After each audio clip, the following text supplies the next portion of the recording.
بكم مشاهدينا الاعزاء عشاق تفسير والاحلام. معكم سما لتفسير الاحلام. النهارده هنتكلم على رمز قوي جدا جدا، هو رؤيه التعبان في المنام. عشان نشوف رؤيه ديت لازم نهتم بيها ونركز فيها ونعرف انها رساله من عند ربنا.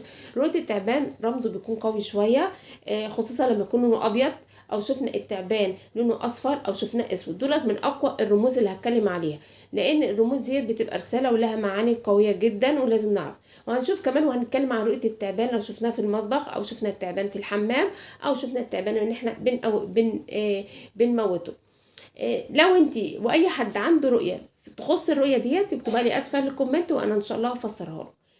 حلمتي انك انت شفتي تعبان وبصراحه صحيتي خايفه؟ انا عارفه ان الاحساس ده بيكون صعب جدا، لان التعبان دايما رمزه بيخاف كتير من الناس.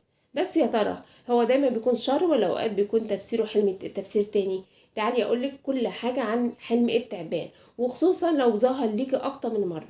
وهنبدا باقوى حاجه اللي هو اللون الاسود. لو شفنا التعبان لونه اسود، وده دايما بيبقى في الغالب شخص قريب منك، بيدعي ان هو طيب وانسان كويس، لكن هو انسان غامض. ربنا بعتلك الرؤيه ديت عشان تنتبهي وتاخدي بالك وتشوفي مين اللي حواليك، خصوصا لو شفتي التعبان في غرفه النوم او في بيتك، يبقى حد قريب منك لازم تركزي في حياتك معاه.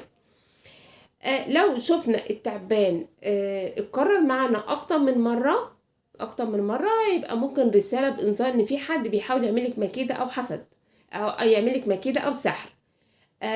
وطبعا تفاصيل الرؤيه بتبقى على حسب سياق الرأي وتفسيره، المفسر اللي بيقوله او انت مع الوقت هتفهميه. ده التعبان الاسود انذار. طيب لو احنا شفنا التعبان الابيض او التعبان الذهبي اللي هو الاصفر، اما اللون التعبان ابيض او ذهبي، هنا التفسير بيختلف خالص. ده ممكن يكون شخص بيحاول يظهر لك ان هو كويس جدا وانسان نيته حلوه ليكي وما بيأذيكيش، لكن المنام بيكون جايلك تحذير انك انت ما تديه ثقتك بسرعه له ولا تدي الامان له.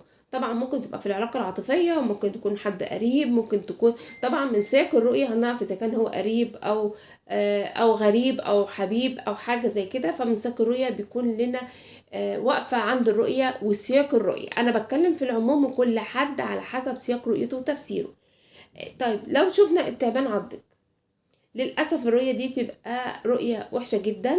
الحاجة دي لازم تاخدي بالك منها وتنتبهي بيها، لأن العضة في الحلم معناه إن أذى هيحصل لك، أو هيحصل من الشخص ده القريب منك أذى. يعني ممكن غلطة أو كلمة أو ممكن تصرف مش محسوب لكي. لكن التعبان لو كان أسود، ده بتكون رؤية مؤكدة إن ممكن يتعمل لك سحر، حد بيدبر لك سحر، فلازم تنتبهي وتاخدي بالك. وطبعا حاجه زي كده لازم يكون عليك التحصينات. هنتكلم لو انت بقى الحاجه كويسه جدا في المنام انك انت لو شفت انك انت بتقتلي التعبان، دي تبقى علامه حلوه جدا. لو قتلت التعبان في الحلم، ده معناه انك انت هتتغلبي على عدو وهتنتصري عليه، او على حد اذيكي نفسيا او اذيكي. لو انت متابعه رقيه بتبقى بشرى ليكي بايه؟ بانهاء الاذى الروحاني اللي عندك، ولازم تقفلي الجسم بالتحصينات، وهيكون ليكي نصرة وراحة بال بعد الرؤية دي. على طول تحسي براحة بال ليكي كويسة جدا. ولو انتي عندك السحر ومتابعة رقية، اعرفي انها بشرة ليكي بتخلصك من اذى. طب لو احنا شفنا التعبان في الحمام او شفناه في المطبخ، لو لقيتي التعبان في الحمام، ده معناه بيدل على حسد قوي جدا في البيت، حسد في الرزق وحسد في معيشتك. طب لكن لو في المطبخ، فده ممكن يكون كمان مشاكل في الرزق، او ممكن مشاكل في الاكل والشرب بسببها يكون سببها حسد.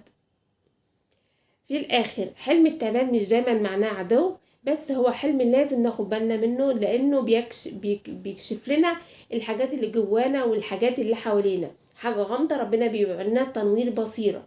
لو حلمتي بيه اكتر من مرة يبقى الرسالة واضحة جدا ليكي. اكتبي لي حلمك في الكومنت وانا هفسره لك مخصوص، وما تنسينيش تعملي لايك واشتراك في القناة عشان يوصلك كل التفسيرات. واذا عجبكم الفيديو ما تنسوناش بلايك، ومنتظرة تفسيراتكم ان شاء الله.